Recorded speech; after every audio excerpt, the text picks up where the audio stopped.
الحمد لله نحمده ونستعينه ونستغفره ونعوذ بالله من شرور أنفسنا ومن سيئات أعمالنا من يهده الله فلا مضل له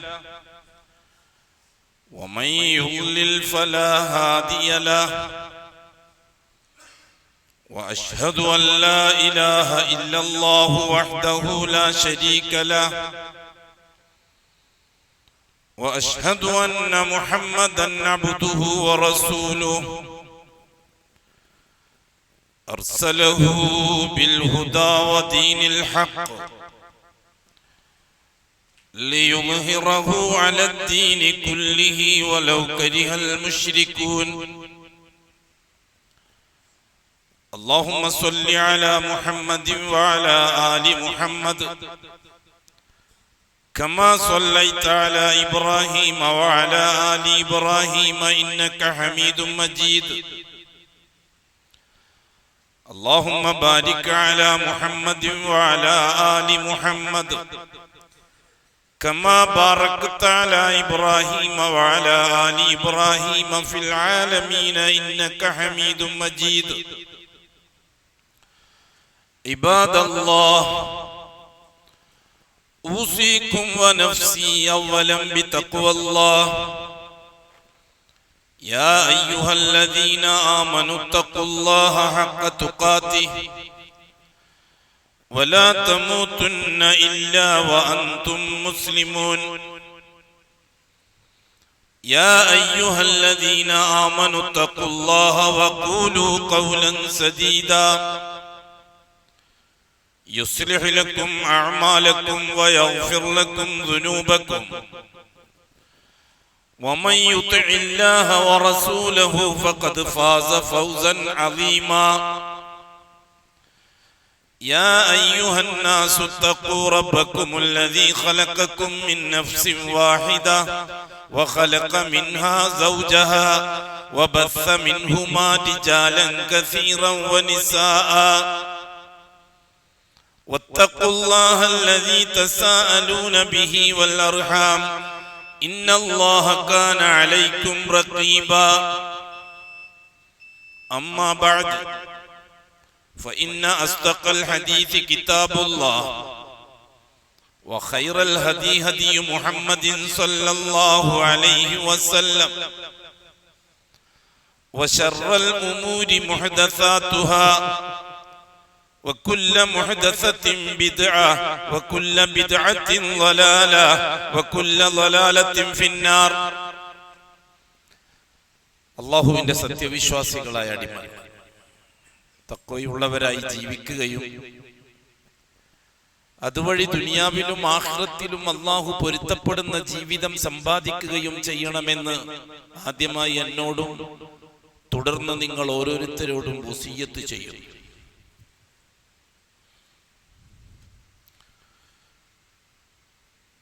ഇന്ന് ഷീഈ മതക്കാരുടെയും ഹിന്ദു മതക്കാരുടെയും ഉത്സവ ദിവസമാണ്, ആഘോഷ ദിവസമാണ്. ഇസ്ലാമിനോ മുസ്ലിമീങ്ങൾക്കോ അതുമായി ബന്ധമില്ല. എന്തുകൊണ്ടാണ് മുസ്ലിമീങ്ങൾക്ക് അതുമായി ബന്ധമില്ലാത്തത്? ഒന്നാമതായി അവർ പ്രത്യേക മതക്കാരായതുകൊണ്ട്. ഒന്ന് ഷീഈ മതം, മറ്റൊന്ന് ഹിന്ദു മതം. മതങ്ങൾ വേറെ, ഇസ്ലാം വേറെ എന്ന് നാം പറയാറുണ്ട്. മതങ്ങൾ പ്രവാചകന്മാരുടെ റിസാലത്തിനെയോ നുബുവത്തിനെയോ അംഗീകരിക്കുകയും പ്രവാചകന്മാർക്ക് ശേഷം പുരോഹിതന്മാർ അവരുടേതായ താല്പര്യ സംരക്ഷണത്തിന് വേണ്ടി ഒരു സമൂഹത്തെ ഉണ്ടാക്കുകയും ചെയ്തു. അതാണ് മതവും മതക്കാരും. നൂഹുൻ റസൂലുള്ളയിൽ നിന്നാണ് ദ്രാവിഡ മതം ഉണ്ടാകുന്നത്. ഇബ്രാഹിം റസൂലുള്ളയിൽ നിന്നാണ് ആര്യമതം ഉണ്ടാകുന്നത്. മൂസ റസൂലുള്ളാഹി എന്ന കലിമയിൽ നിന്നാണ് ജൂതമതം ഉണ്ടാകുന്നത്. ഈസാ റസൂലുള്ളാഹിയിൽ നിന്നാണ് ക്രിസ്തുമതം ഉണ്ടാകുന്നത്. മുഹമ്മദുർ റസൂലുള്ളാഹിയിൽ നിന്നാണ് ഷീഈ മതം ഉണ്ടാകുന്നത്. ഈ മതക്കാരുമായിട്ട് മുസ്ലിമീങ്ങൾക്കോ ഇസ്ലാമിനോ ഒരു തരത്തിലുള്ള ബന്ധവും ഇല്ല. എന്തുകൊണ്ടാണ് മുസ്ലിമീങ്ങൾക്ക് അതുമായി ബന്ധമില്ലാത്തത്? മുസ്ലിമീങ്ങൾ അള്ളാഹുവുമായി ഷഹാദത്തിലാണ്. ഈ പറയപ്പെടുന്നവർ ഒന്നുകിൽ അള്ളാഹുമായി ഷഹാദത്തിലല്ല, അല്ലെങ്കിൽ ഷഹാദത്ത് അവർ ദുർബലപ്പെടുത്തിയിട്ടുണ്ട്, ഷഹാദത്ത് പിൻവലിച്ചിട്ടുണ്ട്. എന്താണ് ഷഹാദ?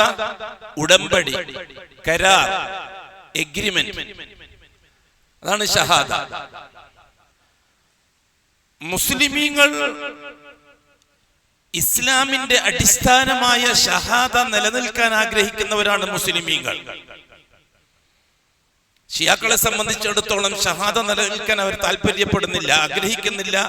വാക്കുകൊണ്ടും പ്രവൃത്തി കൊണ്ടും ചിന്ത കൊണ്ടും അവർ ഷഹാദത്തിനെ പിൻവലിക്കുകയും ഒരു പുതിയ വ്യവസ്ഥിതിയായ മതത്തെ ഫോളോ ചെയ്യുകയും ചെയ്യുന്നവരാണ്. അതുകൊണ്ട് നാം അവരെ മതങ്ങളെ ലിസ്റ്റിൽ ഉൾപ്പെടുത്തിയത്.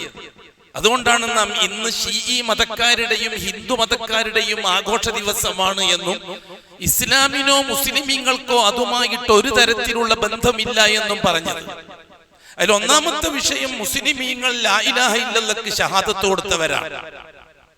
ആ ഷഹാദത്ത് നിലനിൽക്കാൻ ആഗ്രഹിക്കുകയും ചെയ്യുന്നവരാണ്, സഹീഹാകാൻ ആഗ്രഹിക്കുകയും ചെയ്യുന്നവരാണ്.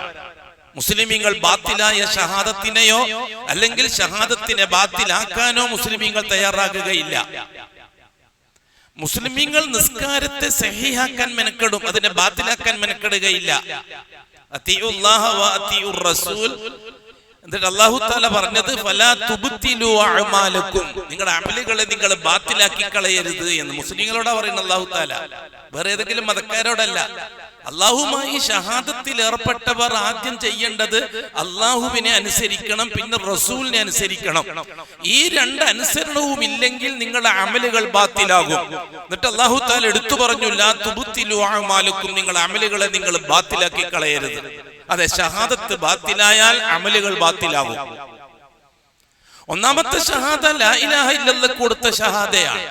ഈ ലാ ഇലാഹ ഇല്ലല്ലാഹ് കൊടുത്ത ഷഹാദ യാഥാർത്ഥ്യമാകണമെങ്കിൽ ആദ്യം അതിലെ ലാ ആണ് പ്രാവർത്തികമാക്കേണ്ടത്, ഇല്ല അല്ല. ഇത് വളരെ ഗൗരവമുള്ള വിഷയമാണ്. സാധാരണ ഷീഈ മതക്കാരടക്കം ഷീഈ മതക്കാരും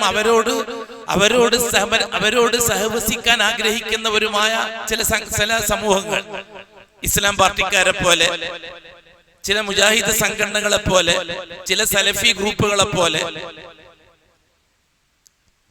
ഇവരൊക്കെ ഈ ഷീഈ വിഭാഗത്തോട് അമലിൽ യോജിക്കാൻ ആഗ്രഹിക്കുന്നവരാണ്.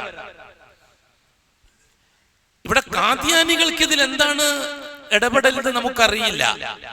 ഖാദിയാനികൾക്കും ഇന്ന് ഉത്സവമാണോ ആഘോഷമാണോ ഇതൊന്നും ആരും പറഞ്ഞു കേൾക്കാറില്ല. കാരണം അതൊന്നും കൂടുതൽ ആൾക്കാരും സംഘടനന്റെ ആൾക്കാർ പ്രചരിപ്പിക്കാറില്ല. കാരണം ഖാദിയാനികൾ ഇവിടെ ഭൂരിപക്ഷമില്ല. അവരുടെ വോട്ടോ അവരുടെ സാമ്പത്തിക സഹായമോ അവരുടെ പിന്തുണയോ ആൾക്കൂട്ടമോ കിട്ടുകയില്ല. അതുകൊണ്ട് ആരും ഖാദിയാനികളെ ആ കൂട്ടത്തിൽ പെടുത്താറില്ല. ഷീഈ മതക്കാരെ പോലെ ദീനുൽ ഇസ്ലാമിൽ നിന്ന് പുറത്തുപോയ ഒരു സമൂഹമാണ് ഖാദിയാനി സമൂഹം. എന്താ അവരെ പറ്റി ചർച്ച ചെയ്യാത്തത്? കേരളത്തിൽ ഉണ്ടല്ലോ ഖാദിയാനികൾ കാഫിറാണെന്ന് പറയുന്നതിൽ ഷീഈ പണ്ഡിതന്മാർക്കോ സംഘടനക്കാർക്കോ ഒരു പ്രയാസവും ഇല്ലല്ലോ. അവരെ കല്യാണം കഴിക്കാൻ ആരും തയ്യാറാവില്ലല്ലോ, അവരെ കല്യാണത്തിന് ആരും പോവില്ലല്ലോ, അവരുടെ പള്ളിയിൽ പോയിട്ട് നിസ്കരിക്കാൻ ആരും തയ്യാറാവില്ലല്ലോ. എന്താ ഖാദിയാനികളെ പള്ളിയിൽ പോയി നിസ്കരിക്കുന്നത് എന്താ കുഴപ്പം? എന്താണ് ഖാദിയാനികൾ ചെയ്ത തെറ്റ്? അവർ മതക്കാരാവാൻ കാരണം എന്താണ്? അവരുടെ ലാ ഇലാഹ ഇല്ലല്ലാഹ്ക്ക് വല്ല കുഴപ്പമുണ്ടോ? അള്ളാഹുമായിട്ട് നടത്തിയ കരാറിന് വല്ല ലംഘനവും നടത്തിയിട്ടുണ്ടോ? അവർ ലാ ഇലാഹ ഇല്ലല്ലാഹ് കൊടുത്ത ഷഹാദ ബാത്തിലാക്കിയിട്ടുണ്ടോ? അവർ അള്ളാഹുവിന്റെ ദാത്ത് അംഗീകരിക്കുന്നവരല്ലേ ഖാദിയാനികൾ? അള്ളാഹുവിന്റെ റുബൂബിയത്ത് അംഗീകരിക്കുന്നവരല്ലേ ഖാദിയാനികൾ? അള്ളാഹുവിന്റെ ഉലൂഹിയത്ത് അംഗീകരിക്കുന്നവരല്ലേ ഖാദിയാനികൾ? അള്ളാഹുവിന്റെ അസ്മാ സിഫാത്തുകൾ അംഗീകരിക്കുന്നവരല്ലേ ഖാദിയാനികൾ? ഇവിടുത്തെ ഷിയാക്കളെ പോലെ തന്നെ. എന്നിട്ടും അവര് പുറത്താണെന്ന് പറയാൻ കാരണം രണ്ടാമത്തെ ഷഹാദയിൽ എന്തോ കുഴപ്പം വന്നിട്ടുണ്ട് എന്ന്. മുഹമ്മദുർ റസൂൽ കൊടുത്ത ഷഹാദ ബാത്തിലാക്കിയിട്ടുണ്ട് അവർ. അശ്ഹദു അന്ന മുഹമ്മദുർ റസൂലുള്ളാഹി എന്ന രണ്ടാം കലിമയെ അവർ ബാത്തിലാക്കിയിട്ടുണ്ട്. രണ്ടാം കലിമ അടിസ്ഥാനമല്ലല്ലോ, അനുബന്ധമല്ലേ? ഒന്നാമത്തെ കലിമയല്ലേ അടിസ്ഥാനം. രണ്ടാമത്തെ കലിമ ഒന്നാമത്തെ കലിമ നിലനിർത്താനുള്ള അനുബന്ധം മാത്രമല്ലേ. ഒരാൾ ലാ ഇലാഹ ഇല്ലല്ലാഹ് ഒഴിവാക്കി മുഹമ്മദുർ റസൂലുള്ളാഹിന്റെ റിസാലത്തിന് ഷഹാദത്ത് കൊടുത്താൽ മുസ്ലിം ആകാൻ പറ്റുമോ അയാൾക്ക്? കൂട്ടരെ, ലാ ഇലാഹ ഇല്ലല്ലാഹ് കൊടുത്ത ഷഹാദ പ്രവർത്തിച്ച് തെളിയിക്കാനുള്ളതാണ് മുഹമ്മദുർ റസൂലുള്ളാഹ്. രണ്ടാമത്തെ ഷഹാദ ഒന്നാമത്തെ ഷഹാദത്തിന്റെ ബലമാണ്. രണ്ടാമത്തെ ഷഹാദിന് സ്വതന്ത്രമായ രീതിയിൽ നിലനിൽപ്പില്ല. ഒന്നാമത്തെ ഷഹാദ സ്വഹീഹാണെങ്കിൽ മാത്രമേ രണ്ടാമത്തെ ഷഹാദ നിലനിൽക്കുള്ളൂ. ഒന്നാമത്തെ ഷഹാദ ബാത്തിലായാൽ ഓട്ടോമാറ്റിക്കലി രണ്ടാമത്തെ ഷഹാദ ബാത്തിലായി. അതിനെപ്പറ്റി ചർച്ചയില്ല. പിന്നെ ഖാദിയാനികളെ സംബന്ധിച്ചിടത്തോളം നാം അറിഞ്ഞിടത്തോളം അവർ കാഫിറാണെന്ന് ഈ ഉമ്മത്തി വിധി കൽപ്പിച്ചത് ആരാ? ആർക്കാണ് അവരെ കാഫിറാക്കാനുള്ള അധികാരമുണ്ടായിരുന്നത് ആ കാലഘട്ടത്തിൽ? ഇവിടെ ബയ്യത്ത് ചെയ്യപ്പെട്ട ഏത് വലിയാണ് ഉണ്ടായിരുന്നത് അവരെ കാഫിറാക്കാൻ? ശരിയാണ്, കാഫിറാക്കാൻ അങ്ങനത്തെ ഒരു സംവിധാനം വേണ്ട. വ്യക്തികളെ കാഫിറാക്കാനും കാഫിറിന്റെ പേരിൽ അവരെ ഇസ്ലാമിന്റെ ക്രിമിനൽ പ്രൊസീജിയർ അനുസരിച്ച് ശിക്ഷിക്കാനും അധികാരം വേണം. ശരീഅത്തനുസരിച്ച് ഭരിക്കുന്ന രാജ്യത്തിന്റെ ഭരണാധികാരി വേണം. അതില്ലാത്തത് കൊണ്ട് തന്നെ വ്യക്തിയെ ഇന്നാള് കാഫിറാണെന്ന് ഹുക്കുമ് ചെയ്യാനും ആ ഹുക്കുമിനെ അടിസ്ഥാനമാക്കി ശിക്ഷ നടപ്പിലാക്കാനും നമുക്ക് സാധിക്കുകയില്ല. അതേ അവസരത്തിൽ മൊത്തത്തിൽ അവരുടെ പ്രവർത്തനം കുഫ്റാണ് എന്ന് പറയാൻ ആരുടെയും ഷീട്ട് വേണ്ട. അതിന് ബയ്യത്ത് ചെയ്യപ്പെട്ട വലിയുൽ അഹദിന്റെ ഷീട്ടൊന്നും വേണ്ട. ഇന്നത് കുഫ്റാണ്. ഖാദിയാനികൾ കാഫിരീങ്ങളാണെന്ന് അന്നത്തെ ഇന്ത്യയിലെ വടക്കേ ഇന്ത്യയിലെ ഉലമാക്കളും പാകിസ്ഥാനിലെ ഉലമാക്കളും ഫത്വ നൽകിയത് വലിയുൽ അഹദ് ആയതുകൊണ്ടല്ല, ബയ്യത്ത് ചെയ്യപ്പെട്ട ഭരണാധികാരി ആയതുകൊണ്ടല്ല. അവർ ചെയ്തത് കുഫ്റിന്റെ ജോലി ആയതുകൊണ്ട് ഷഹാദത്ത് ബാത്തിലായി. ഷഹാദത്ത് ബാത്തിലായപ്പോൾ സ്വാഭാവികമായിട്ടും ഒരു മതം പോയി, ഇസ്ലാം പോയി. പിന്നെ മുസ്ലിം എന്നവരെ പറ്റി പറയാൻ പറ്റുകയില്ല. എന്താണ് നാം പറഞ്ഞല്ലോ, രണ്ടാമത്തെ ഷഹാദ സ്വഹീഹാകാൻ 5 കാര്യങ്ങൾ പൂർണ്ണമായും ശ്രദ്ധിച്ചിരിക്കണം. ഒന്ന്, മുഹമ്മദ് മുസ്തഫ തങ്ങളുടെ മുഹമ്മദീയത്ത് വ്യക്തിത്വം കൃത്യമായി അറിഞ്ഞിരിക്കണം. മുഹമ്മദ് മുസ്തഫ തങ്ങളുടെ വ്യക്തിത്വത്തെ അറിയാതെ ഷഹാദ സ്വഹീഹാകുകയില്ല. ഏതോ ഒരു മുഹമ്മദ്, എന്തോ ഒരു മുഹമ്മദ്, കൂടുതലൊന്നും എനിക്കറിയില്ല, എന്നാലും ഞാൻ മുസ്ലിമാണ്. ഇല്ല, ഓ മുസ്ലിം അല്ല, ഓ കാഫിറാണ്. മുഹമ്മദ് മുസ്തഫ തങ്ങളെ രണ്ടാമത്തെ ഷഹാദ സഹിയാകണമെങ്കിൽ മുഹമ്മദിയത്ത് കൃത്യമായി അറിഞ്ഞിരിക്കണം. ആരാണ് ഈ മുഹമ്മദ്? ഏത് കുടുംബക്കാരനാണ്? ആരുടെ മകനാണ്? ആരുടെ പേരക്കുട്ടിയാണ്? ഏത് ഗ്രൂപ്പിൽപ്പെട്ട ആളാണ്? ഏത് തറവാട്ടിൽപ്പെട്ട ആളാണ്? ഏത് നാട്ടിലാണ് ജനിച്ചത്? എവിടെയാണ് ജീവിച്ചത്? എവിടെയാണ് മരിച്ചത്? ഇതൊക്കെ കൃത്യമായി അറിഞ്ഞിരിക്കണം. ഒന്നറിയാതെ ഞാനും മുസ്ലിമാന്ന് പറഞ്ഞാൽ അതൊക്കെ പിരാന്ത് വർത്താനല്ലാതെ അതൊക്കെ ഈ പറയപ്പെട്ട ഈ അതേപോലെയുള്ള ഖാദിയാനി ഗ്രൂപ്പുകളെ പോലെ അവഗണിച്ച് തള്ളാന്നല്ല നാം ചർച്ച ചെയ്യേണ്ട വിഷയമല്ല. രണ്ടാമത് റസൂലുള്ളാഹി തങ്ങളുടെ അബ്ദിയത്ത് ബോധ്യപ്പെട്ടിരിക്കണം. മുഹമ്മദുർ റസൂലുള്ളാഹ് സഹിയാകണമെങ്കിൽ മുഹമ്മദ് മുസ്തഫ അബ്ദാണ് എന്ന് 100% സമ്മതിച്ചിരിക്കണം.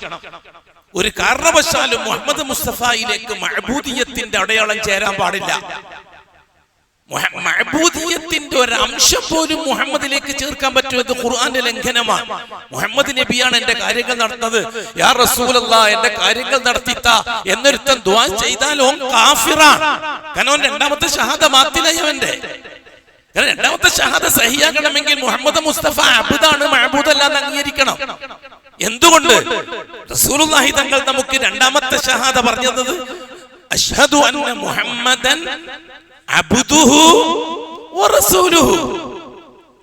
അഷ്റഫുൽ ഖൽഖിന്റെ അബ്ദിയത്തിന് ഷഹാദത്ത് കൊടുക്കുക, എന്നിട്ട് റസൂലുള്ളാഹിയെ മഅബൂദിന്റെ സ്ഥാനത്ത് അവതരിപ്പിക്കുക. ഓന്റെ ഷഹാദത്ത് ബാത്തിലാണ്, ഓൻ കാഫിറാണ്. തങ്ങളെ എന്റെ കാര്യങ്ങൾ നടത്തിത്ത, തങ്ങളെ എന്റെ കീശ കാലിയാണ്, തങ്ങളെ എന്റെ മക്കളെ കെട്ടിച്ചത്, തങ്ങളെ എന്റെ കാര്യം ഞങ്ങൾ സൂക്കേട് മാറ്റിത്ത, തങ്ങളെ. ഇവൻ കാഫിറല്ലെങ്കിൽ പിന്നെ ആരാണ്? ഇവന്റെ രണ്ടാമത്തെ ഷഹാദ ബാത്തിലല്ലേ, അബ്ദിയത്ത് നിഷേധിച്ചില്ലേ അവൻ? പരിശുദ്ധ ഖുർആന്റെ തെളിവിനെതിരല്ലേ? പരിശുദ്ധ ഖുർആൻ പറഞ്ഞത് എന്താണ്? റസൂലുള്ളാഹി സ്വല്ലല്ലാഹു അലൈഹി വസല്ലം തങ്ങളെ സംബന്ധിച്ച് ഔഹാ ഇലാ അബ്ദിഹി മാ ഔഹാ. ഖുർആൻ സുബ്ഹാനല്ലദീ അസ്റാ ബി അബ്ദിഹി ലൈലൻ. ഇവിടെല്ലാം അല്ലാഹു തആല എടുത്തു പറഞ്ഞില്ലേ അബ്ദിയത്തിനെ സംബന്ധിച്ച് അഷ്റഫുൽ ഖൽഖിന്റെ? ഇത് വെറുതെ തമാശയാണോ? ഷഹാദത്തൊക്കെ ഇങ്ങനെ ദിക്റാൽക്കാരും സലാത്താൽക്കാരും പറയുന്ന മാതിരി നമ്മൾ വെറുതെ സുമാറങ്ങനെ ഷഹാദത്ത് പറയാൻ പറ്റുമോ? കൂട്ടരെ ശീഈ മതക്കാരെ ലാ ഇലാഹ ഇല്ലല്ലാഹ് ദിക്ർ ഹൽക്കയിലും ബിരിയാണിയിലും ഒതുക്കി ജാറങ്ങളെ വെച്ചുകൊണ്ട് അവർ ഷഹാദത്തിനെ ബാത്തിലാക്കി. അതേപോലെ തന്നെ മുഹമ്മദുർ റസൂൽ കൊടുത്ത ഷഹാദത്തിനെ സലാത്ത് ഹൽക്കയിലും ബിരിയാണിയിലും ഒതുക്കി. അങ്ങനെ രണ്ടാമത്തെ ഷഹാദത്തും ബാത്തിലാക്കി. ഇത് കൃത്യമായി അറിഞ്ഞ നിസ്കാരത്തിന്റെ ഫർദ് എന്താണെന്ന് അറിയണം, നിസ്കാരത്തിന്റെ ഷർത്ത് അറിയാം, നിസ്കാരം ബാത്തിലാകുന്ന കാര്യങ്ങൾ അറിയാം, ഉദുണ്ടാക്കാൻ അറിയാം, നിസ്കരിക്കാൻ അറിയാം, കുളിക്കാൻ അറിയാം, തൈമം ചെയ്യാൻ അറിയാം. ഒന്നും പറയണ്ട. കാരണം 5-ാമത്തെ വയസ്സിൽ തുടങ്ങിയതാ, ഇപ്പൊ 75 വയസ്സായി, ഇപ്പൊ നിസ്കാരം പഠിച്ചുകൊണ്ടിരിക്കുക. അതേ അവസരം ഷഹാദ. ഈ ഇരിക്കുന്നവരോട് ഞാൻ ചോദിക്കട്ടെ, നിങ്ങൾ ഓർമ്മയിൽ വല്ലപ്പോഴും ഇസ്ലാമിന്റെ 1-ാമത്തെ കാര്യമായ ഷഹാദത്തിന്റെ മസലകളെ പറ്റി എന്തെങ്കിലും ഒരു ഓർമ്മ ചർച്ചയിൽ വന്നിരുന്നോ? ഈ ഇരിക്കുന്നവരെല്ലാം നിസ്കാരം സഹിയാക്കാൻ വേണ്ടി വെമ്പൽ കൊള്ളുന്നവരല്ലേ? അല്ലേ? കുട്ടികളടക്കം വലിയവരടക്കം നിസ്കാരം ബാത്തിലായി പോകുന്ന കാര്യം സൂക്ഷിക്കുന്നവരല്ലേ? ഗ്യാസ് മുറുക്കി പിടിക്കുന്നവരല്ലേ? നിസ്കാരം ബാത്തിലായി പോകുന്നതായിട്ടല്ലേ മുറുക്കി പിടിക്കണത്, ഉദൂറിനായിട്ട് അല്ലേ? അത്രയും ജാഗ്രത ഷഹാദത്തിന്റെ കാര്യത്തിൽ കാണിക്കാറുണ്ടോ? കാരണം അറിയില്ല. ഷഹാദത്ത് ചൊല്ലി ദിക്ർ, മുഹമ്മദ് റസൂലുള്ളാഹി ചൊല്ലി സലാത്ത്, അതിൽ കഴിഞ്ഞ് വേറെ എന്താ? നിസ്കാരം അങ്ങനെയല്ലല്ലോ. കാരണം കൃത്യമായിട്ട് ശ്രദ്ധിക്കണ്ടേ, നോമ്പ് കൃത്യമായി ശ്രദ്ധിക്കണ്ടേ. തുപ്പുനീരിങ്ങനെ തുപ്പിക്കൊണ്ടിരിക്കുന്ന കാണുന്നില്ല ചില ജാഹിലികള്, നോമ്പ് മുറിയുന്നായിട്ടേ ഇങ്ങനെ തുപ്പിക്കൊണ്ടിരിക്കും. അതായത് തുപ്പിലിറക്കിയ നോമ്പ് മുറിയുന്ന ആരോ പറഞ്ഞു കൊടുത്തില്ല. അത്ര ശ്രദ്ധിക്കും നോമ്പ് സഹിയാകാൻ, എങ്കിൽ ഷഹാദ സഹിയാകാൻ. ഹജ്ജിന് പോയി കഴിഞ്ഞാല് ഭാര്യമാരെ കൈവിടും. കാരണം പെണ്ണുങ്ങളെ തൊട്ടാ ഒന്നു മുറിയും. അപ്പൊ തവാഫ് ചെയ്യണമെങ്കിൽ ഒന്നു വേണം. അപ്പൊ പെണ്ണുങ്ങളോട് പറയും നീ നിന്റെ ജോലി നോക്കും. അവിടെ എത്തിയല്ല. പിന്നെ ഷിയാക്കൾ എന്താ ചെയ്യാടി എത്തിയാല് ഷീഈ മൊല്ലമാരെല്ലാ ആജിമാരെയും കൂട്ടിയിരുത്തിയിട്ട് നമുക്ക് മതം മാറാം. അഊദു ബില്ലാഹി മിനശ് ശൈത്വാനിർ റജീം, ബിസ്മില്ലാഹിർ റഹ്മാനിർ റഹീം. ഞാൻ ഈ സമയം മുതൽ 2 മണിക്കൂർ നേരത്തേക്ക് ഷാഫി മദ്ഹബിൽ നിന്ന് ഹനഫി മദ്ഹബിലേക്ക് മാറിയിരിക്കുന്നു. അൽ ഫാത്തിഹ. എന്നിട്ട് തവാഫെല്ലാം കഴിഞ്ഞ് സഅയും കഴിഞ്ഞ് മുടി കളഞ്ഞതിന് ശേഷം ഇനി നാം ഹനഫി മദ്ഹബിൽ നിന്ന് ഷാഫി മദ്ഹബിലേക്ക് തിരിച്ചു വന്നിരിക്കുന്നു. അൽ ഫാത്തിഹ. ഈ ജഹാലത്തിന് ഇന്നും മാർക്കറ്റ് ഉണ്ട്, എന്നിട്ടും സലഫികൾക്ക് തിരിയുന്നില്ല. അതാ നമുക്കുള്ള വിഷമം, പ്രയാസം. ഈ മുജാഹിദ് എന്ന് പറയുന്നവർക്ക് ഇത് തിരിയുന്നില്ല. എന്നിട്ട് ഒന്നിച്ച് തിന്ന് ഒന്നിച്ചുറങ്ങാനാ ആഗ്രഹം. അതെ, ഇൻസാനിയത്തിന്റെ ഭാഷ നാം സംസാരിച്ചിട്ടുണ്ടല്ലോ. മനുഷ്യന്റെ ആവശ്യങ്ങളെ മാനുഷികമായി കണ്ടാൽ മതി, ആദർശപരമായി കാണണ്ടെന്നല്ല ഇസ്ലാമിന്റെ തത്വം. ആവശ്യങ്ങളെ മാനുഷികമായിട്ട് കാണുക, അഅ്മാലുകളെ ആദർശപരമായി കാണുക. ആദർശത്തിൽ വളരെ തീവ്രമായിരിക്കണം, ആവശ്യങ്ങളുടെ കാര്യത്തിൽ ഔദാര്യമായിരിക്കണം. അവിടെ പിന്നെ ഹിന്ദു നോക്കണ്ട, ക്രിസ്ത്യാനി നോക്കണ്ട, ഷിയാണെന്ന് നോക്കണ്ട, കാദിയാനിയാന്ന് നോക്കണ്ട. അവന്റെ ആവശ്യം പൂർത്തിയാക്കി കൊടുക്കുന്ന കാര്യത്തിൽ അങ്ങനത്തെ മതപരമായ ഒരു പരിഗണനയും കൊടുക്കണ്ട, ഇൻസാനിയത്തിന്റെ പരിഗണന കൊടുത്താൽ മതി. ഇതാണ് കൂട്ടരെ ദീനുൽ ഇസ്ലാം. തുടക്കം മുതൽ തന്നെ, ആദം നബിയുടെ കാലം മുതൽ തന്നെ മനുഷ്യരുടെ ആവശ്യങ്ങളെ പറ്റി അല്ലാഹു തആല അങ്ങനെയാണ് പറഞ്ഞത്. ആവശ്യങ്ങൾ എന്റെ വക ഫ്രീയാ. ലക്കും ഫിൽ അർളി മുസ്തഖറു വ മതഉൻ ഇലാ ഹീൻ. ആവശ്യ പൂർത്തീകരണത്തിനുള്ള മെറ്റീരിയൽസ് എന്റെ വക ഫ്രീയാ. അല്ലാഹു പറയുന്നത് മനുഷ്യരോട്, യാ ബനി ആദം, അല്ലാഹുവിന്റെ വക ഫ്രീ ആണ്. അത് പിടിച്ചു വെക്കാൻ, ആദർശത്തിന്റെ പേര് പറഞ്ഞ് പിടിച്ചു വെക്കാൻ ആർക്കും അവകാശമില്ല. കടയിലേക്ക് പോയി കാസർഗോഡ് അങ്ങാടിയിൽ കയറി നോക്കുമ്പോൾ കുറി തൊട്ടിരിക്കുന്ന ഒരാളാണ് കച്ചവടക്കാരൻ. അത് ഹിന്ദുവിന്റെ കടയാണ്, നമുക്ക് അപ്പുറം പോകാം. ഇല്ല, ഒരിക്കലും ഇല്ല, ഒരു കാരണവശാലും പറ്റുകയില്ല.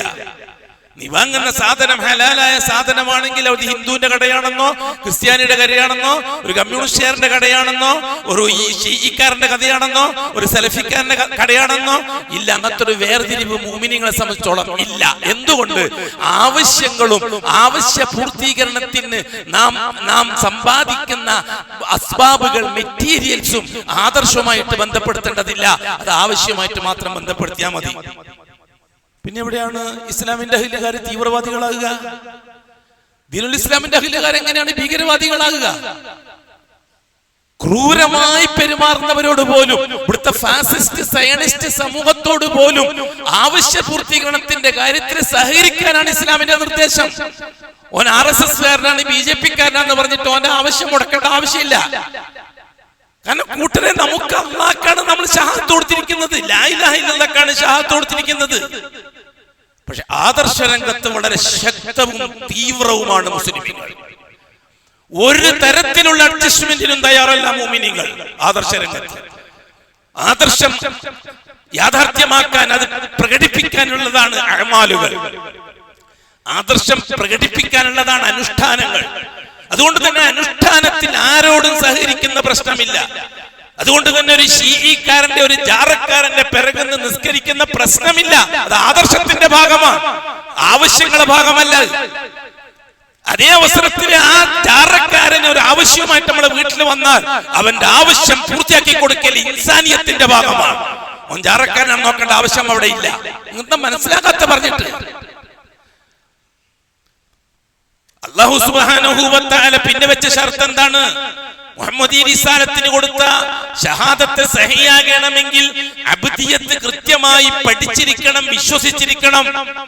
മുഹമ്മദ് മുസ്തഫയിൽ നിന്ന് എന്തെങ്കിലും കാര്യങ്ങൾ നേടാൻ പറ്റും എന്ന് വിശ്വസിച്ചാൽ അവന്റെ രണ്ടാമത്തെ ഷഹാദ ബാത്തിലാണ്. രണ്ടാമത്തെ ഷഹാദ ബാത്തിലായാൽ ഒന്നാമത്തെ ഷഹാദ ബാത്തിലാണ്. രണ്ട് ഷഹാദയും ബാത്തിലായാൽ അതോടുകൂടി പ്രായപൂർത്തിക്ക് ശേഷമുള്ള അവന്റെ മുഴുവൻ നിസ്കാരവും ബാത്തിലാണ്. പ്രായപൂർത്തിക്ക് ശേഷമുള്ള മുഴുവൻ ഹജ്ജും ബാത്തിലാണ്, നോമ്പും ബാത്തിലാണ്. എന്തുകൊണ്ട്? ഷഹാദത്തിന്റെ അഅ്മാലുകൾ ലൈവായി നിലനിൽക്കണമെങ്കിൽ ഷഹാദത്തിന്റെ സപ്പോർട്ട് വേണം. ഷഹാദത്തില്ലാത്തൊരുത്തന്റെ അഅ്മാലുകൾക്ക് ലൈവായിട്ട് നിലനിൽക്കാൻ പറ്റുകയില്ല. അപ്പോനേക്കാൾ വലിയ പരാജയം വേറെ ആരാണ്?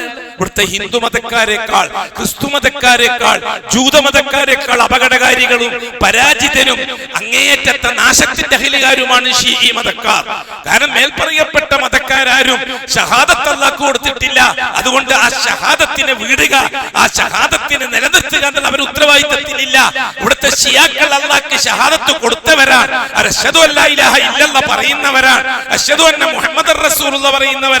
ബാങ്ക് വിളിക്കുന്ന സമയത്ത് മൈക്കിൽ ഉറക്കെ പറയുന്നവരാണ്. നിസ്കരിക്കുന്ന സമയത്ത് അത്തഹിയ്യാത്തിൽ ഷഹാദത്ത് പറയുന്നവരാണ്. എന്നിട്ട് അഅ്മാലുകളെ കൊണ്ട് അവരുടെ ഷഹാദത്തിനെ അവർ ബാത്തിലാക്കുകയും ചെയ്തിരിക്കുകയാണ്. അതുകൊണ്ട് അവരുമായി ആരാധനാ വിഷയത്തിൽ, കർമ്മ വിഷയത്തിൽ, അനുഷ്ഠാന വിഷയത്തിൽ ഒരു തരത്തിലുള്ള സഹകരണത്തിനും മുസ്ലിമീങ്ങൾക്ക് പറ്റുകയില്ല.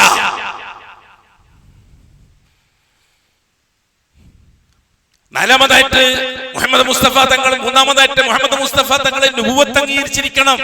ഒന്നാമത്തത് മുഹമ്മദിയത്ത് അറിഞ്ഞിരിക്കണം, രണ്ടാമത്തത് അബ്ദിയത്ത് അംഗീകരിച്ചു കൊടുക്കണം, മൂന്നാമത്തത് നുബുവത്ത് അംഗീകരിച്ചു കൊടുക്കണം. മുഹമ്മദ് മുസ്തഫ നബിയാണ്. 40ാമത്തെ വയസ്സ് മുതൽ മുഹമ്മദ് മുസ്തഫ നബിയാണ്. ആ നുബുവത്ത് കൃത്യമായി അംഗീകരിച്ചു കൊടുക്കണം. ഞാൻ അംഗീകരിച്ച ഈ മുഹമ്മദ് നബിയാണ് 40ാമത്തെ വയസ്സ് മുതൽ. 40ാമത്തെ വയസ്സ് മുതൽ പാരമ്പര്യമായ ഇബ്രാഹിം അലൈഹിസ്സലാത്തു വസ്സലാമിന്റെ മില്ലത്തനുസരിച്ച് പരമ്പരാഗതമായി ചെയ്ത ഇബാദത്തുകൾ, ഇബ്രാഹിമി ശരീഅത്തനുസരിച്ച് ചെയ്ത ഇബാദത്തുകൾ ഇനി അല്ലാഹുവിന്റെ നിർദ്ദേശം അനുസരിച്ച് മുഹമ്മദ് മുസ്തഫക്ക് ചെയ്യാൻ പറ്റുള്ളൂ. കാരണം മുഹമ്മദ് മുസ്തഫനെ അല്ലാഹു നബിയായി സെലക്ട് ചെയ്തിരിക്കുകയാണ്. മനസ്സിലാകുന്നുണ്ടാ പറയുന്നത്? മനസ്സിലായേ പറ്റൂ. ഇല്ല, അങ്ങനെ പെട്ടെന്ന് മനസ്സിലാവുന്ന എനിക്ക് അഭിപ്രായമില്ല. ഒന്നുമില്ല, നൂഹ് നബിന്റെ കാലം മുതൽ ഇന്ന് വരെ അങ്ങനെ ഭൂരിപക്ഷത്തിനും മനസ്സിലായിട്ടില്ല. ചരിത്രം സാക്ഷി. ഞാൻ കിതാബ് തഫ്സീർ ഓതിയ ആളാണ്, ഹദീസ് ഓതിയ ആളാണ്. ഞാൻ ഇന്ന സംഘടനയിൽ മെമ്പർഷിപ്പ് എടുത്ത ആളാണ്. ഇത്ര കൊല്ലം ഞാൻ ഇന്ന സംഘടനയിൽ പ്രവർത്തിച്ച ആളാണ്. ഇതൊന്നും ഇതിന് യോഗ്യതയല്ല. ഇതിന് യോഗ്യത അല്ലാഹുവിൽ നിന്ന് കിട്ടുന്ന മഹലായ തൗഫീഖാണ്. അഞ്ചാമതായിട്ട് മുഹമ്മദ് മുസ്തഫ തങ്ങൾ, നാലാമതായിട്ട് മുഹമ്മദ് മുസ്തഫ തങ്ങളുടെ റിസാലത്ത് അംഗീകരിച്ചു കൊടുക്കണം. 40ാമത്തെ വയസ്സിൽ നബിയായി, 43ാമത്തെ വയസ്സിൽ റസൂലായപ്പോൾ 40ാമത്തെ വയസ്സ് മുതൽ ഇങ്ങോട്ട് കിട്ടിയ കാര്യങ്ങളെല്ലാം സമൂഹത്തിന് പ്രചരിപ്പിക്കാനുള്ള ഉത്തരവാദിത്തമാണ് റിസാലത്ത്. ദഅവത്തിനുള്ളതാണ് റിസാലത്ത്. മുഹമ്മദ് മുസ്തഫക്ക് സ്വന്തം തർബിയത്തിലുള്ളതാണ് നുബുവത്ത്. ഒരു നബിക്ക് ദഅവത്തിന്റെ ഉത്തരവാദിത്തമില്ല, റസൂലിനാണ് ദഅവത്തിന്റെ ഉത്തരവാദിത്തം. ആദം നബിക്ക് ദഅവത്തിന്റെ ഉത്തരവാദിത്തമില്ല, തർബിയത്തിന്റെ ഉത്തരവാദിത്തമേ ഉള്ളൂ. ശീസ് നബിക്ക് ദഅവത്തിന്റെ ഉത്തരവാദിത്തമില്ല, തർബിയത്തിന്റെ ഉത്തരവാദിത്തമേ ഉള്ളൂ. ഇദ്രീസ് നബിക്ക് ദഅവത്തിന്റെ ഉത്തരവാദിത്തമില്ല, തർബിയത്തിന്റെ ഉത്തരവാദിത്തമേ ഉള്ളൂ. നൂഹ് നബി അലൈഹി സ്വലാത്തു വസ്സലാമിന് തർബിയത്തിന്റെ ഉത്തരവാദിത്തമുണ്ട്, ദഅവത്തിന്റെ ഉത്തരവാദിത്തമുണ്ട്. കാരണം എന്താണ്?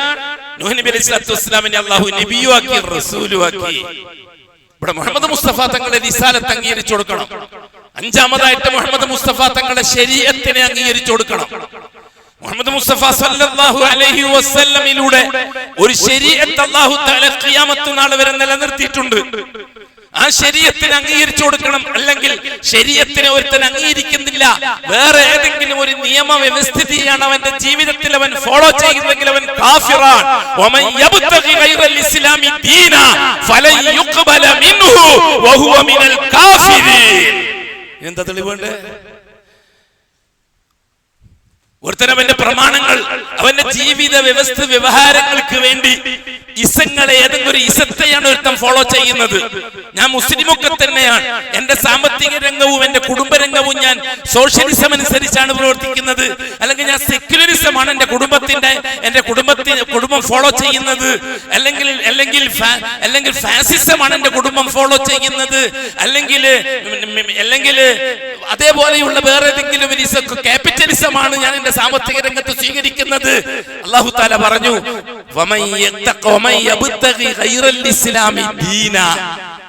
ഒരുത്തൻ ഇസ്ലാം അല്ലാത്ത ഒരു വ്യവസ്ഥിതിയെ ജീവിത വ്യവഹാരത്തിന് വേണ്ടി തെരഞ്ഞെടുത്താൽ ഷഹാദത്ത് പറഞ്ഞ ഒരുത്തനിൽ നിന്ന് അത് അംഗീകരിക്കുന്ന പ്രശ്നമില്ല, സ്വീകരിക്കുന്ന പ്രശ്നമില്ല. ആഖിറത്തിൽ അവൻ കാലാകാലം നഷ്ടപ്പെട്ടവനായിരിക്കും. എന്ത് തെളിവുണ്ട്? ഇവിടെയാണ് ഖാദിയാനികളുടെ കുഫ്രിയത്ത് നാം സമർത്ഥിക്കുന്നത്. രണ്ടാമത് പറഞ്ഞ റിസാലത്ത്, മുഹമ്മദി റിസാലത്തിന് കൊടുത്ത ഷഹാദത്തിന് കുഴപ്പം വന്നു. അവര് മുഹമ്മദിയത്ത് അംഗീകരിക്കുന്നു, മുഹമ്മദ് നബിന്റെ അബദിയത്വം അംഗീകരിക്കുന്നു, മുഹമ്മദ് നബിന്റെ നുബുവത്തിന്റെ അടുത്തെത്തിയ മുഹമ്മദ് നബിന്റെ റിസാലത്തും അംഗീകരിക്കുന്നു, മുഹമ്മദ് നബിന്റെ ശരീഅത്തും അംഗീകരിക്കുന്നു. മുഹമ്മദ് നബിന്റെ നുബുവത്തിന്റെ അടുത്തെത്തിയപ്പോൾ മുഹമ്മദ് നബി അല്ലാത്തവർക്കും ആവാം നുബുവത്ത് എന്ന വാദം. അങ്ങനെയാണ് മീർസ ഗുലാമിനെ അവർ നബിയാക്കിയത്. അതോടുകൂടി രണ്ടാം ഷഹാദ ബാത്തിലായി. രണ്ടാം ഷഹാദ ബാത്തിലായതുകൊണ്ട് ഒന്നാം ഷഹാദയും ബാത്തിലായി. അതുകൊണ്ട് അവർ കാഫിറായി. കൂളായിട്ട് നമ്മൾ പറഞ്ഞല്ലോ അവർ കാഫിറാണെന്ന്. അതേസമയത്ത് ഷിയാക്കൾ ഒന്നാമത്തെ ഷഹാദ ബാത്തിലാക്കിയവരല്ലേ?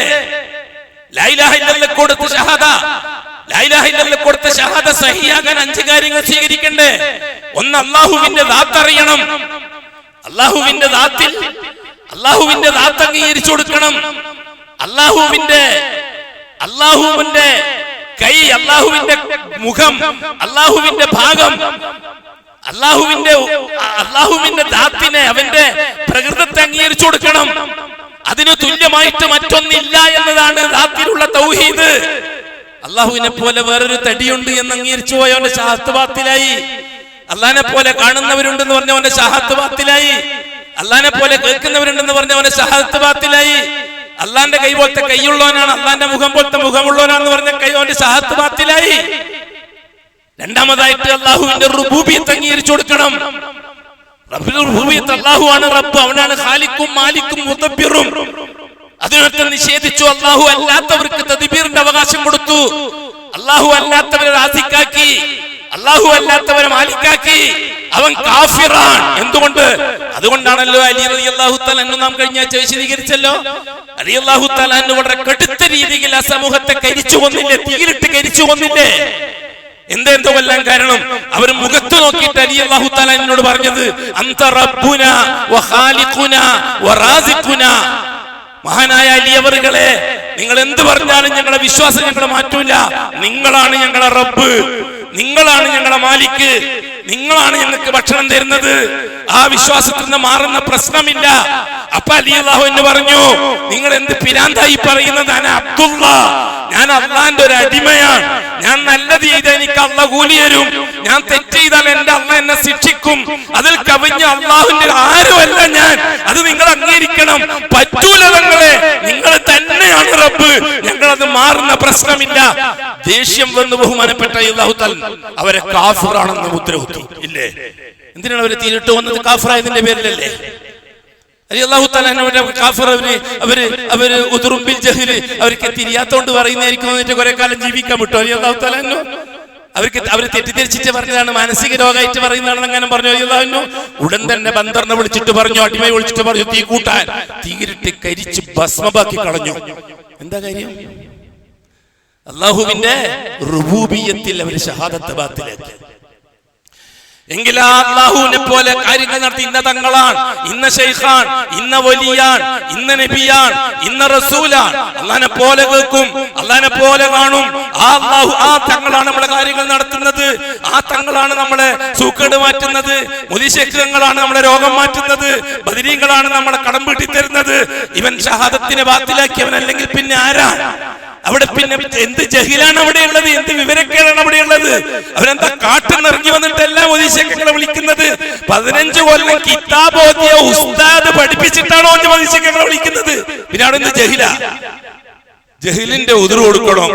അതുകൊണ്ട് ഞമ്മും ഇമ്മെല്ലാം ഒന്ന് തന്നെ. ഇവിടുത്തെ ചില സെൽഫികൾ എന്ന് പറയുന്നവരും മുജാഹിദികൾ എന്ന് പറയുന്നവരുടെയും പുതിയ വാദം അങ്ങനെയാണ്. അവരുമായിട്ട് നമ്മൾ ഒപ്പത്തിനൊപ്പം പോവാം, നമുക്ക് ഒന്നിച്ചു പോകാം. അങ്ങനെ കാഫിറൊന്നും പറയണ്ട, ചെയ്തത് ശിർക്കാണ് കുഫ്രാന്ന് പറഞ്ഞാൽ മതി. അങ്ങനെ ഒന്നും അഡ്ജസ്റ്റ്. കാരണം എന്താണ്? അവര് ഭൂരിപക്ഷക്കാരാണ്. കാദ്യാനികളെ മാതിരി ന്യൂനപക്ഷമല്ല. അവരെ വോട്ട് ആവശ്യമുണ്ട്, അവരെ പൈസ ആവശ്യമുണ്ട്. അതുകൊണ്ട് അവരെ കൂട്ടി അടുപ്പിക്കണം. സംഘടനകൾക്ക് ഇപ്പോൾ കാശും വലിയ വലിയ മളിമാണികകളുമാണ് വലിയ വിഷയം. അതിന് പൈസ വേണമെങ്കിൽ ഇവിടുത്തെ ഭൂരിപക്ഷ ഷിയാക്കളെ സപ്പോർട്ട് വേണം. വമ്പിച്ച കോടീശ്വരന്മാരായ മുതലാളിമാരുടെ ഷിയാക്കളെ കൂട്ടത്തില് മറ്റപ്പുറത്ത് നോക്കിയാൽ അന്നന്ന് ഓട്ടോറിക്ഷ ഓടിച്ച് ജീവിക്കുന്നവനടുത്ത സെൽഫി, ഓനടുത്തൊന്നും കിട്ടാനില്ല. നേരെ മറിച്ച് ഈ മുതലാളിമാർ കോടീശ്വരന്മാരാണ്. അവരുമായിട്ട് അവരെ ദിക്റൽക്കീലും അവരെ സലാത്തൽക്കീലും അവരെ പള്ളിയിൽ പോയിട്ട് അൽഫാത്തിയൊക്കെ കൊണ്ട് പങ്കെടുത്തു കൊടുത്താൽ അവരൊക്കെ നമ്മളെ സംഘടനയ്ക്ക് വല്ലതും സഹായിക്കും.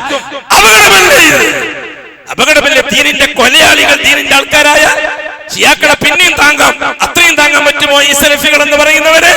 അവർ ഇസ്ലാമിന്റെ കൊലയാളികളായി മാറിയിരിക്കുകയല്ലേ? തിരുത്തണമെന്നാണ് നാം പറയുന്നത്, തിരിച്ചു വരണമെന്നാണ് നാം പറയുന്നത് ഷഹാദത്തിലേക്ക്.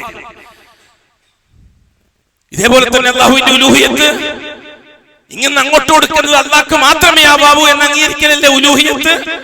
അങ്ങനെ ഇങ്ങോട്ട് കിട്ടുന്നത് അല്ലാഹുവിൽ നിന്ന് മാത്രം എന്ന് അംഗീകരിക്കലല്ലേ റുബൂഹിയത്ത്? എന്താണ് റുബൂഹിയത്തുള്ള തൗഹീദ്? അങ്ങനെ ഇങ്ങോട്ട് കിട്ടുന്നത് മുഴുവനും അല്ലാഹുവിൽ നിന്ന് മാത്രമാണ്. എന്താണ് ഉലൂഹിയത്ത്? ഇങ്ങനെ അങ്ങോട്ട് കൊടുക്കുന്നത് അല്ലാഹ്ക്ക് മാത്രമേ ആവുകയുള്ളൂ. എന്താ കാര്യം? അല്ലാഹു റബ്ബായതുകൊണ്ട്. അല്ലാഹു സുബ്ഹാനഹു വ തആലയല്ലേ ഷഹാദത്തിന്റെ ഒന്നാമത്തെ കക്ഷി അല്ലേ? നിസ്കരിക്കാൻ പറഞ്ഞപ്പോ അല്ലാഹു നിസ്കരിക്കുന്നു അതുകൊണ്ട് നിങ്ങളും നിസ്കരിക്കുന്നു എന്ന് പറഞ്ഞോ നമ്മളോട്? അല്ലാഹു സക്കാത്ത് കൊടുക്കുന്നു നിങ്ങളും സക്കാത്ത് കൊടുക്കണം എന്ന് പറഞ്ഞോ? അല്ലാഹ് നോമ്പ് വെക്കുന്നു അതുകൊണ്ട് നിങ്ങളും നോമ്പ് വെക്കുന്നു എന്ന് പറഞ്ഞോ? അഷ്റഫുൽ ഖൽഖിന് വേണ്ടി അല്ലാഹ് സലാത്ത് എന്ന് പറഞ്ഞാൽ എന്താണ് അർത്ഥം? അല്ലാഹ് നിരന്തരം നബിതങ്ങൾക്ക് കരുണ ചെയ്തുകൊണ്ടിരിക്കുന്നു എന്നല്ലേ ഇതിന്റെ അർത്ഥം? അതുകൊണ്ട് നിങ്ങളും സലാത്ത് ചെയ്യണമെന്ന് പറഞ്ഞാൽ ആ കരുണയ്ക്ക്, ആ മുഹമ്മദിന് വേണ്ടി നിങ്ങൾ അല്ലാഹുവിനോട് ചോദിക്കണം എന്നല്ലേ ഇതിന്റെ അർത്ഥം അല്ലേ? അതേ സമയത്ത് ലാ ഇലാഹ ഇല്ലല്ലാഹ് കാര്യത്തിൽ അല്ലാഹു സ്വന്തം സാക്ഷിയായില്ലേ? അല്ലാഹ് ഷഹാദത്ത് പറഞ്ഞില്ലേ? ഷഹിദല്ലാഹു അന്നഹു ലാ ഇലാഹ ഇല്ലാഹു വൽ മലായികത്തു വഉലുൽ ഇൽമി ഖായിമൻ ബിൽ ഖിസ്ത് അന്നഹു ലാ ഇലാഹ ഇല്ലാഹു വൽ അസീസുൽ ഹകീം. അല്ലാഹു അക്ബർ. ഷഹിദല്ലാഹ്, അല്ലാഹ് ഷഹാദത്ത് പറഞ്ഞിരിക്കുന്നു. അല്ലാഹ് ഷഹാദത്ത് പറഞ്ഞിരിക്കുന്നു, ഞാനാണ് അല്ലാഹ്, ഞാനാണ് ഇലാഹ്. നിങ്ങൾ ഒരു സംശയവും അതിന് വേണ്ട. ഞാനാണ്, ഞാൻ ഇലാഹാണെന്നതിന് സാക്ഷി. ഇതല്ലേ ഷഹീദുള്ളാന്റെ മഅന? അതോ മുസ്ലിം ആകാൻ വേണ്ടിയിട്ട് മുസ്ലിം അടുത്ത് പോയിട്ട് അല്ലാഹു തആല അശ്ഹദു അല്ലാ ഇലാഹ ഇല്ലല്ലാഹ് പറഞ്ഞിരിക്കും എന്നൊരു കാര്യം പറയുമ്പോൾ അതിന്റെ കാമ്പ് മനസ്സിലാക്ക്, അതിന്റെ ഗൗരവം മനസ്സിലാക്ക്. ഷഹീദല്ലാഹ്, അല്ലാഹ് ഷഹാദത്ത് പറഞ്ഞിട്ടുണ്ട്. അന്നഹു ലാ ഇലാഹ ഇല്ലാഹു, നിങ്ങൾ എന്ത് ചെയ്യുന്നുണ്ടെങ്കിലും അല്ലാഹ്ക്ക് മാത്രമേ ചെയ്യാവൂ. ഇതിന് അല്ലാഹുവാണ് സാക്ഷി. സുബ്ഹാനല്ലാഹ്. എന്താണ് ലാ ഇലാഹ ഇല്ലല്ലാഹയെ പറ്റി മനസ്സിലാക്കിയിരിക്കുന്നത്? ദിക്ർ അൽക്കിയ സലാത്ത് അൽക്കിയ. എന്താണ് സലഫികൾ മനസ്സിലാക്കിയിരിക്കുന്നത്? വെറും തൗഹീദ് പ്രസംഗിക്കുകയും ജാറത്തെ എതിർക്കുകയും ചെയ്ത മുസ്ലിമായി എന്നാണോ മനസ്സിലാക്കി വെച്ചിരിക്കുന്നത്? ലാ ഇലാഹ ഇല്ലല്ലാഹ് ജീവിച്ച് തെളിയിക്കാനുള്ളതാണ്. എന്നിട്ട് അല്ലാഹു തആല പറഞ്ഞു വൽ മലായിക, ഈ ലാ ഇലാഹ ഇല്ലല്ലാഹ്ക്ക് മലക്കുകളും സാക്ഷിയാണ്. മലക്കുകളും സാക്ഷിയാണ്. ഒരൊറ്റ മലക്ക് പോലും ലാ ഇലാഹ ഇല്ലല്ലാഹ്ക്ക് എതിരായിട്ട് പ്രവർത്തിക്കുകയില്ല. അവർ 100% അല്ലാഹുവിന്റെ ഉലൂഹിയത്ത് അംഗീകരിക്കുന്നവരാണ്. അല്ലാഹുവിന്റെ സാക്ഷിപത്രം, അല്ലാഹുവിന്റെ സാക്ഷിപത്രം. വഉലുൽ ഇൽം, അംബിയാ മുർസലീങ്ങളും ഒരൊറ്റ നബി പോലും ഒറ്റ റസൂൽ പോലും ലാ ഇലാഹ ഇല്ലല്ലാഹ്ക്ക് എതിരായി പ്രവർത്തിക്കുകയില്ല. അല്ലാഹു അല്ലാത്തൊരു ശക്തി, ഒരു വ്യക്തി, ഒരു വ്യവസ്ഥിതി, ഒരു പദ്ധതി ഒരു നബിയും അത് പ്രതീക്ഷിക്കുന്ന പ്രശ്നമില്ല. കാരണം ലാ ഇലാഹ ഇല്ലല്ലാഹ് അവരെ ഷാഹിദുകളാണ്. ഖുർആൻ അന്നഹു ലാ ഇലാഹ, വീണ്ടും ആവർത്തിച്ചു അല്ലാഹു തആല അതേ ആയത്തിൽ, അന്നഹു ലാ ഇലാഹ ഇല്ലാഹു വൽ അസീസുൽ ഹകീം. അതേ അസീസായ അല്ലാഹു, ഹകീമായ അല്ലാഹു, ആ അല്ലാഹു ആണ് ഉലൂഹിയത്തിന്റെ ഉടമ. ഇത്ര കൃത്യമായിട്ട് പറഞ്ഞിട്ട് നമുക്കൊരു സംശയം വരാൻ കാരണം ജറുമായിട്ട് ബന്ധപ്പെടുന്നവർ അല്ലെങ്കിൽ അതുപോലെയുള്ളവരുമായിട്ട് ബന്ധപ്പെടുന്നവരുമായിട്ട് ഇല്ല. ബഹുമാനപ്പെട്ട റസൂലുള്ളാഹി തങ്ങളുടെ ജീവിതത്തിലേക്ക് വാ. അബൂ താലിബ് ആരായിരുന്നു? അഷ്റഫുൽ ഖൽഖിന്റെ ഈ ഉമ്മത്തിൽ അത്രയും വലിയ പണ്ഡിതൻ വേറെയുണ്ടോ അബൂ താലിബിനെ പോലെ? ഇന്നുണ്ടോ? എന്നുമുണ്ടോ? ലോകാവസാനം വരെ ഉണ്ടാകുമോ? അഷ്റഫുൽ ഖൽഖിന്റെ ഗുരുകുലത്തിൽ നിന്ന് 8 കൊല്ലം കിതാബ് ഓതി പഠിച്ച പണ്ഡിതനായിരുന്നില്ലേ അബൂ താലിബ്? 8 വർഷം കൂടെ നടന്നിട്ട് ദീൻ പഠിപ്പിച്ചില്ലേ അല്ലാഹുവിന്റെ റസൂൽ അബൂ താലിബിന്? ഇല്ലേ? വളരെ കൃത്യമായിട്ട് അല്ലാഹുവിന്റെ റുബൂബിയത്ത് വിശ്വസിച്ച ആളല്ലേ അബൂ താലിബ്? ഉലൂഹിയത്ത് അംഗീകരിച്ചു കൊടുക്കുകയും ചെയ്ത ആളല്ലേ അബൂ താലിബ്? അബൂ താലിബ് ഏതെങ്കിലും ഒരു ജാറത്തിൽ പോയിട്ട് അൽഫാത്തിഹ വിളിച്ചിട്ട് തെളിയിക്കാൻ പറ്റുമോ? മക്കയില് ഏതെങ്കിലും ഒരു ബിംബത്തിൽ പോയിട്ട് തവാഫ് ചെയ്തിട്ടുണ്ടോ അബൂ താലിബ്? ജീവിതത്തിൽ മരിക്കുന്നത് വരെ അല്ലാഹു അല്ലാത്ത ആരെങ്കിലും എന്തെങ്കിലും ബന്ധം അബൂ താലിബിനുണ്ടോ? എന്നിട്ടും അബൂ താലിബ് നരകാവകാശി. ആ അബൂ താലിബിന്റെ മയ്യത്ത് പോലും കാണാൻ അഷ്റഫുൽ ഖൽഖ് അനുവദിച്ചില്ല, അല്ലാഹു അനുവദിച്ചില്ല. എന്താ കാര്യം? ലാ ഇലാഹ ഇല്ലല്ലാഹ് പ്രഖ്യാപിക്കാത്തതിന്റെ പേരിൽ. അല്ലാത്ത ഒന്നും ഇല്ല എന്ന് അബൂ താലിബ് ബാബു കൊണ്ട് പറയാൻ തയ്യാറായില്ല. അൽ ഇഖ്റാറു ബിൽ ലിസാൻ ഉണ്ടായില്ല. എല്ലാം അംഗീകരിച്ചു. മുഹമ്മദ് മുസ്തഫ തങ്ങൾ പറയുന്ന മുഴുവൻ കാര്യങ്ങളും അംഗീകരിച്ചു. പക്ഷെ മരിക്കുന്നത് വരെയും അല്ലാത്തൊന്നും ഇല്ല എന്ന് അനുയായികൾ കേൾക്കത്തക്ക വിധത്തിൽ പറയാൻ അബൂ താലിബ് കൂട്ടാക്കിയില്ല. അമൽ പ്യൂർ മുവഹിദായിട്ട് തന്നെ അമൽ ചെയ്തു. നിങ്ങൾക്കൊരു ഉദാഹരണം പറഞ്ഞുതരാം. ഭ്രഷ്ട് കൽപ്പിക്കപ്പെട്ടു അഷ്റഫുൽ ഖൽഖിനും കുടുംബത്തിനും, ഹാഷിം കുടുംബത്തിനും. 3 വർഷക്കാലമാണ് ഭ്രഷ്ടിന്റെ ദുരിതം ഹാഷിം കുടുംബം അനുഭവിച്ചത്. മിൻഹും കാഫിറുൻ വ മുസ്ലിമുൻ. ലാ ഇലാഹ ഇല്ലല്ലാഹ് കരാറ് കൊടുത്തവരും ആ കൂട്ടത്തിലുണ്ട്, ലാ ഇലാഹ ഇല്ലല്ലാഹ് അംഗീകരിക്കാത്തവരും ആ കൂട്ടത്തിലുണ്ട്. കുടുംബം മാത്രമാണ്, കുടുംബത്തിനാണ് ഭ്രഷ്ട്, മുഅ്മിനീങ്ങൾക്കും മുസ്ലിങ്ങൾക്കും അല്ല. ലാ ഇലാഹ ഇല്ലല്ലാഹ്ക്കല്ല, ഇസ്ലാമിനല്ല ഭ്രഷ്ട്. മുഹമ്മദ് മുസ്തഫ തങ്ങളുടെ കുടുംബത്തിനാണ് ഭ്രഷ്ട്. അങ്ങനെയാണ് അബൂ താലിബിന്റെ അടുത്ത് പോയിട്ട് ഇവര് പറയുന്നത്, നിങ്ങളുമായിട്ട് യാതൊരു ബന്ധവും ഞങ്ങളില്ല, നിങ്ങളുമായിട്ട് കല്യാണ ബന്ധമില്ല, നിങ്ങളുമായിട്ട് വിവാഹ ബന്ധമില്ല, കെട്ടലും പാകലും ഇല്ല, കച്ചവടമില്ല, നിങ്ങളെ പീഡിത സാധനം വാങ്ങൂല, നിങ്ങൾക്ക് സാധനം തരൂല. ഈ രീതിയിൽ ഞങ്ങൾ തീരുമാനിച്ചിട്ടുണ്ടെന്ന് അബൂജഹലിന്റെ നേതൃത്വത്തിൽ ഖുറൈശി കൂട്ടം ഭ്രഷ്ടിന്റെ പ്രഖ്യാപനം നടത്തി. അബൂ താലിബ് ഹാഷിം കുടുംബത്തിന്റെ യോഗം വിളിച്ചു കൂട്ടി. അബൂ താലിബ് എന്ന അവിടുത്തെ ഷെയ്ഖാണ്, അവിടുത്തെ മുത്തവല്ലിയാണ്. അബൂ താലിബ് കുടുംബത്തെ വിളിച്ചു കൂട്ടിയിട്ട് പറഞ്ഞു, അങ്ങനെയാണെങ്കിൽ നമുക്ക് ഇവിടുന്ന് താമസം മാറ്റാം, നമുക്ക് ഈ ദുരിതം അനുഭവിച്ചുകൊണ്ട് ഈ ഭ്രഷ്ട് ഏറ്റെടുത്തുകൊണ്ട് നമുക്ക് അങ്ങനെ താണ് ജീവിച്ചു കൊടുക്കേണ്ടയില്ല, നമുക്ക് വേറെ എവിടെയെങ്കിലും പോയി ജീവിക്കാം. അങ്ങനെയല്ലേ 200 ചില്ലാനം വരുന്ന ഹാഷിം കുടുംബക്കാരെയും കൂട്ടി അബൂ താലിബ് ശുഅബ് അബീ താലിബ് എന്ന് പറയുന്ന മലഞ്ചെരുവിലേക്ക് നീങ്ങിയത് അല്ലേ? ചരിത്രം ഇങ്ങനെ പറഞ്ഞിട്ട് ഇവിടുത്തെ സാദാസീദാ ജനങ്ങളെ കബളിപ്പിച്ച് ഈ പുരോഹിതന്മാര് സമ്പത്ത് ഉണ്ടാക്കുകയല്ലേ? പാവപ്പെട്ട സാധാരണക്കാരന്റെ മസ്തിഷ്കത്തിൽ ആവശ്യങ്ങൾക്ക് ആത്മീയത വേണമെന്ന് പറഞ്ഞ് പറ്റിക്കുകയല്ലേ സമൂഹം? അബൂ താലിബും കുടുംബവുമാണ് പോയത്. മുസ്ലിമുകൾക്ക് മാത്രമല്ല ഭ്രഷ്ട്, അബൂ താലിബാണ് നേതൃത്വം വഹിച്ചത്. ഭ്രഷ്ട് 1 മാസം കഴിഞ്ഞു, 2 മാസം കഴിഞ്ഞു, 1 കൊല്ലം കഴിഞ്ഞു. ഖദീജ ബീവിന്റെ സമ്പത്ത് മുഴുവനും തീർന്നു. സഹാബാക്കളെ ആൾക്കാരുടെ മുഴുവൻ സമ്പത്തും തീർന്നു. അബൂ താലിബിന്റെ സമ്പത്തും തീർന്നു. അവസാനം രോഗിയായി. ഈ ഭ്രഷ്ടിന്റെ സമയത്ത് വെള്ളം ഭക്ഷണം നേരെ ചൊവ്വേ കിട്ടാതെ ഖദീജ ബീവി രോഗിയായി. ആ രോഗത്തിലാണ് ഖദീജ ബീവി വഫാത്താകുന്നത്. അതിന് അബൂ താലിബും രോഗിയായി. ആ രോഗത്തിലാണ് അബൂ താലിബും മരിക്കുന്നത്. എന്തെങ്കിലും മനസ്സിലാക്കിയിരിക്കുന്നത് ആ ഭ്രഷ്ടിനെ സംബന്ധിച്ച്? 3 കൊല്ലം കഴിഞ്ഞു. ഒരു ദിവസം അഷ്റഫുൽ ഖൽഖ് സ്വല്ലല്ലാഹു അലൈഹി വസല്ലം മൂത്താപ്പനടുത്തേക്ക് പോയി. മൂത്താപ്പ കിടക്കുന്ന തമ്പിലേക്ക് പോയി. എന്താ മോനെ, ഒരു സ്നേഹമായിരുന്നു. പക്ഷെ അള്ളാഹു അവരെ മുസ്ലിമായി പരിഗണിച്ചില്ല. കാലാകാലം നരകത്തിലാണ് അബൂ താലിബ്. കാര്യം എന്താണ്? ലാ ഇലാഹ ഇല്ലല്ലാഹ് അത് പ്രഖ്യാപിച്ച് അമൽ ചെയ്യാൻ അബൂ താലിബ് തയ്യാറായില്ല. അമൽ ചെയ്യാൻ തയ്യാറാ, അല്ലാഹ് ഓക്കെ, അള്ളാന്റെ റസൂൽ ഓക്കെ, പക്ഷെ അത് പ്രഖ്യാപിക്കാൻ തയ്യാറില്ല. നമ്മൾ പറയുന്നു അത് അങ്ങനെ പ്രഖ്യാപിക്കണ്ട, നമ്മളെല്ലാം ഒന്നിച്ച് നാട്ടിൽ ജീവിക്കുന്നതല്ലേ, അതുകൊണ്ടൊന്ന് നന്ന അഡ്ജസ്റ്റ് ചെയ്ത് പറഞ്ഞാൽ മതി. അള്ളാഹ് പറയുന്നു ഒരു അഡ്ജസ്റ്റ്മെന്റ് മുഹമ്മദ് പ്രഖ്യാപിച്ചേ പറ്റൂ. എന്താ മോനെ വന്നത്? മൂത്താപ്പ, എനിക്ക് വിവരം കിട്ടിയിട്ടുണ്ട്,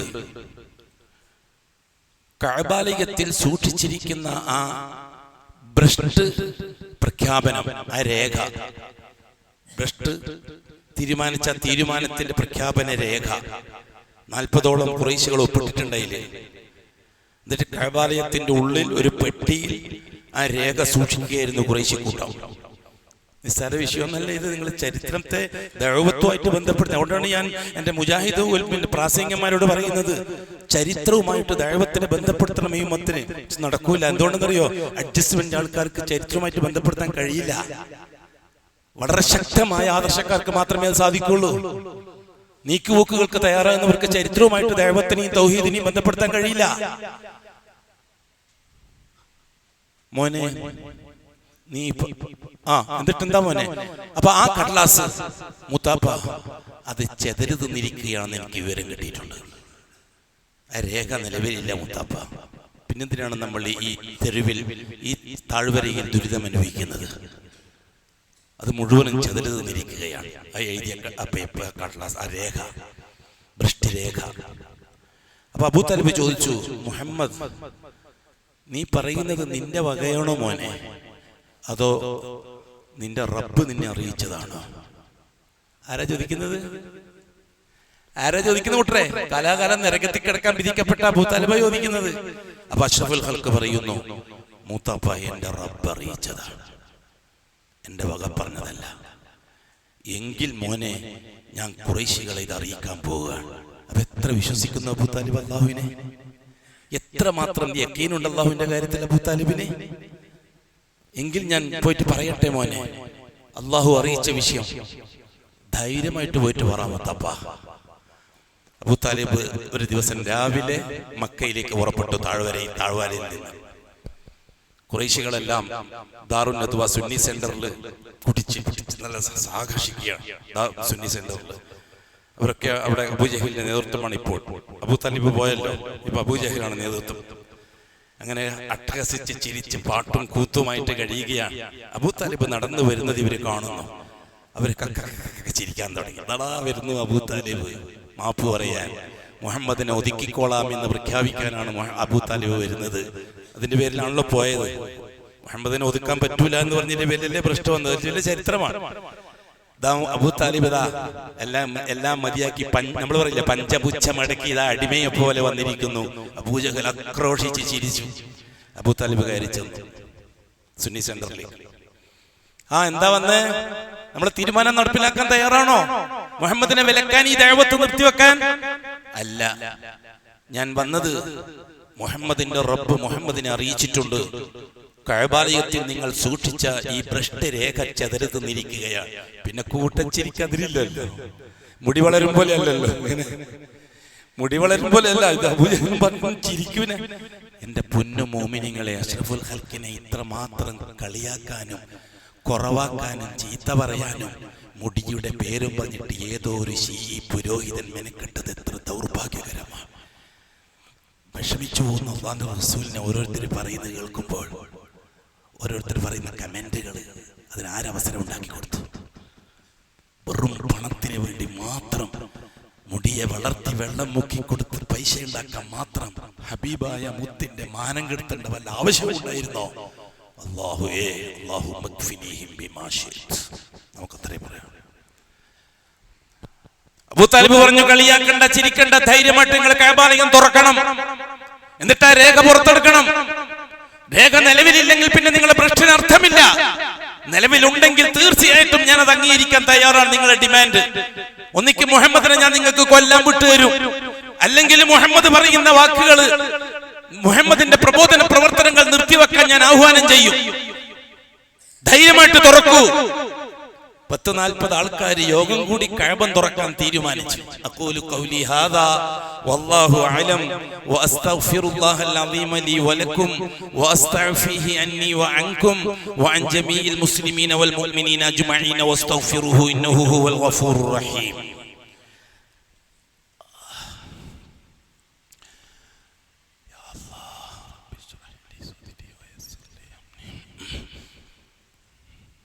الحمد لله رب العالمين والصلاة والسلام على أشرف المخلوقين محمد وآله وصحبه أجمعين. عباد الله اتقوا الله حق تقاته ولا تموتن إلا وأنتم مسلمون. സഹോദരങ്ങളെ, സഹോദരിമാരെ, കഅബാലയം തുറന്നു. നേതാക്കന്മാർ, സനാദീദുകൾ പ്രമുഖന്മാർ, മൗലാനമാർ, ഷെയ്ഖുനമാർ സുന്നി സെന്ററിൽ നിന്ന് തക്ബീറും ചൊല്ലിയിട്ടാ വന്നുകൊണ്ടിരിക്കുന്നത്. സലാത്തല്ലേ ഇല്ലാണ്ടുള്ളൂ, തക്ബീർ ഉണ്ടല്ലോ അവർക്ക്, തൽബിയത്തും ഉണ്ടല്ലോ അവർക്ക്. തക്ബീർ ജാഥയായിട്ടാ വന്നിരിക്കുന്നത്. മുഹമ്മദിനെ കൊല്ലാൻ വിട്ടുതരും അബൂ താലിബ് എന്ന ആ സന്തോഷ വാർത്ത പരിഹാസവുമായിട്ടാണ് വന്നിരിക്കുന്നത്.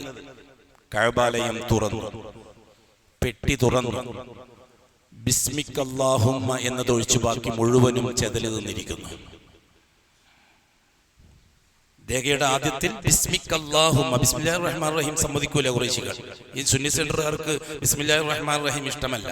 അത് ദാറുൽ അർക്കം സലഫി സെന്റർ, ദാറുൽ അർക്കം സലഫി സെന്റർ, ദാറുൽ നദ്വ സുന്നി സെന്റർ. അത് മറന്നുകൊണ്ട്, ആ വാക്ക് പ്രയോഗം മറന്നുകൊണ്ട്.